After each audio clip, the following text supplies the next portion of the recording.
अब कमरे में सिर्फ रौनक और मुस्कान अकेले थे।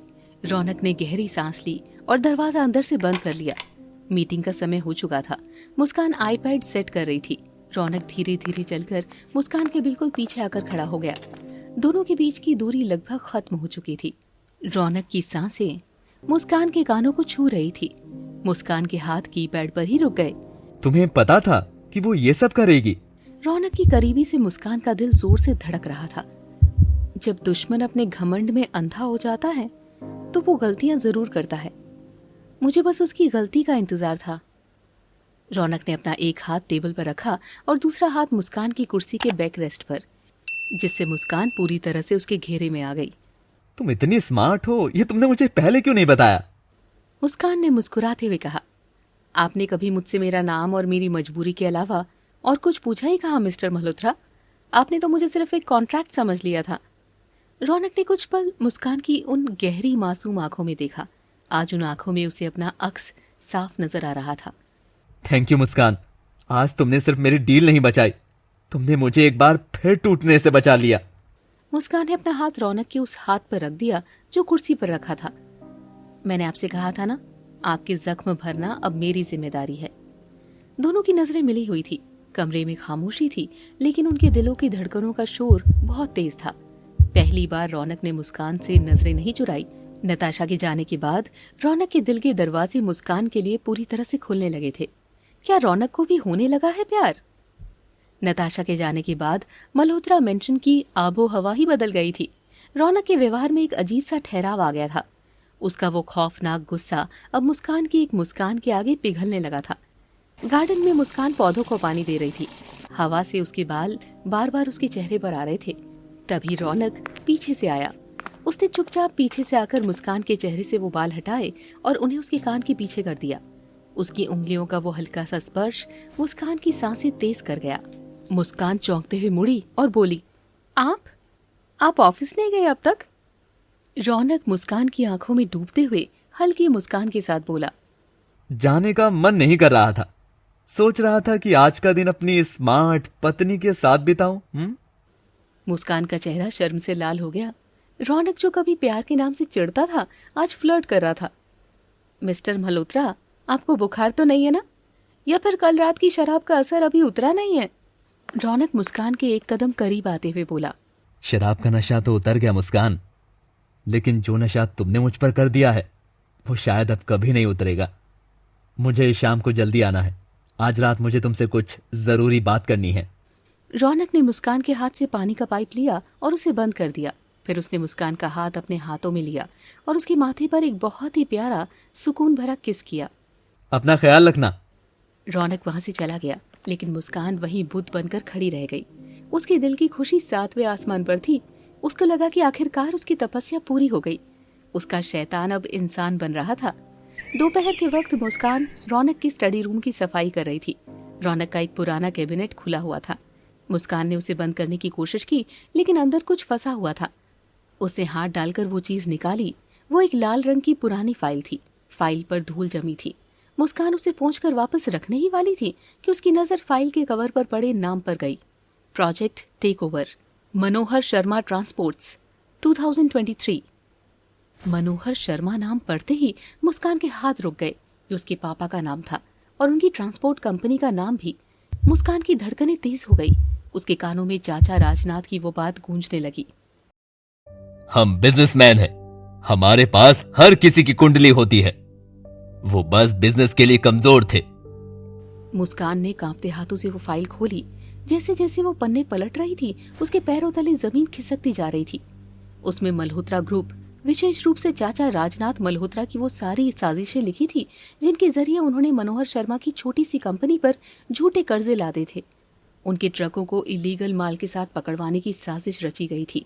वो सारे नकली दस्तावेज उस फाइल में मौजूद थे, जिनकी वजह से उसके पापा बर्बाद हुए, दिवालिया हुए और हार्ट अटैक का शिकार होकर अस्पताल पहुंच गए। मुस्कान की आंखों से आंसू बहने लगे।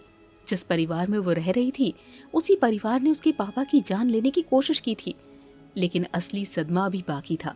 मुस्कान ने फाइल का सबसे आखिरी पन्ना पलटा। वो एक एनडीए और सेटलमेंट ड्राफ्ट था। उसमें लिखा था कि इस गैर कानूनी टेक ओवर की बात कभी बाहर नहीं आनी चाहिए, ताकि मल्होत्रा ग्रुप की इमेज खराब ना हो।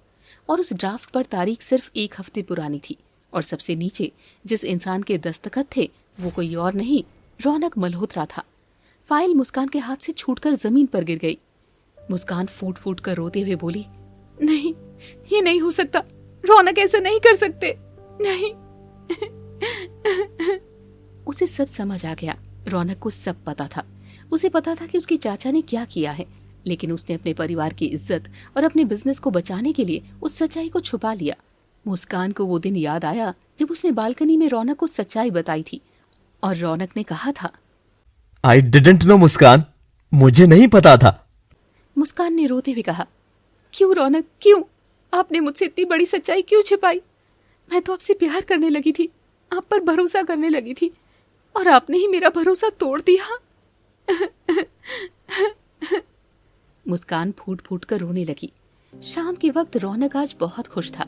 उसने ऑफिस से आते वक्त एक बेहद खूबसूरत डायमंड रिंग खरीदी थी। आज वो मुस्कान को प्रपोज करने वाला था। उसे दुनिया के सामने अपनी असली पत्नी का दर्जा देने वाला था। वो खुशी खुशी कमरे में दाखिल हुआ।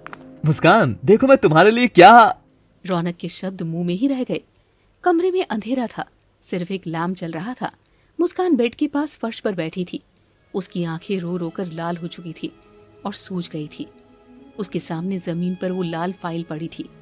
रौनक की नजर जैसी उस लाल फाइल पर पड़ी, उसके हाथ से वो रिंग का बॉक्स छूटकर जमीन पर गिर गया। उसका चेहरा पीला पड़ गया। उसे जिस चीज का डर था वो हो चुका था। उसने घबराते हुए कहा, मुस्कान, तुम ये फाइल। मुस्कान धीरे से उठी। उसके चेहरे पर कोई भाव नहीं थे, सिर्फ खामोशी थी। वो रौनक के करीब आई और उसने वो फाइल उठाकर रौनक के सीने पर मार दी। ठंडी लेकिन जहरीली आवाज में मुस्कान ने कहा, ये क्या है मिस्टर मल्होत्रा, क्या है ये? मुस्कान, मेरी बात सुनो, मुझे प्लीज एक्सप्लेन करने का मौका तो दो। मुस्कान ने चीखते हुए कहा, क्या एक्सप्लेन करेंगे आप कि जिस दिन मुझे उस बालकनी में रोता हुआ देखकर आपने मुझे गले लगाया था, उसी के अगले दिन आपको सच पता चल गया था कि आपके चाचा ने ही मेरे पिता को मौत के मुंह में धकेला है, और आपने उस सच्चाई पर अपने दस्तखत करके उसे हमेशा के लिए दफन कर दिया। रौनक ने आगे बढ़कर मुस्कान का हाथ पकड़ना चाहा, लेकिन मुस्कान ने झटके से उसका हाथ झटक दिया। डोंट टच मी, मुझे हाथ मत लगाना रौनक मल्होत्रा, मुझे आपके इस छूने से घिन आ रही है। मुस्कान की बात सुनकर रौनक की आंखों में भी आंसू आ गए। वो एक बेबस इंसान की तरह मुस्कान के सामने खड़ा था। हाँ, मुझे पता चल गया था मुस्कान, मुझे पता चल गया था कि चाचा ने मनोहर शर्मा के साथ क्या किया है। मैंने उनसे लड़ना चाहा, मैं उन्हें जेल भेजना चाहता था, लेकिन अगर मैं ऐसा करता तो मल्होत्रा ग्रुप रातों रात बर्बाद हो जाता। मेरे पापा की सालों की मेहनत मिट्टी में मिल जाती। मुस्कान ने व्यंग्यात्मक हंसी से हंसते हुए कहा, और मेरी सालों की मेहनत, मेरे पापा की वो छोटी सी कंपनी, वो कुछ नहीं थी? गरीबों की मेहनत और उनकी जिंदगी की आपकी नजर में कोई कीमत नहीं है ना? ऐसा नहीं है मुस्कान, मैंने तुम्हारे पापा के इलाज का सारा खर्च उठाया, मैंने उनका कर्ज माफ करवाया। मैं बस तुम्हें खोना नहीं चाहता था। अगर मैं तुम्हें सच बता देता तो तुम मुझे छोड़कर चली जाती। मैं तुमसे प्यार करने लगा हूं Muskan, I love you. I love you सुनकर मुस्कान के कदम पीछे हट गए।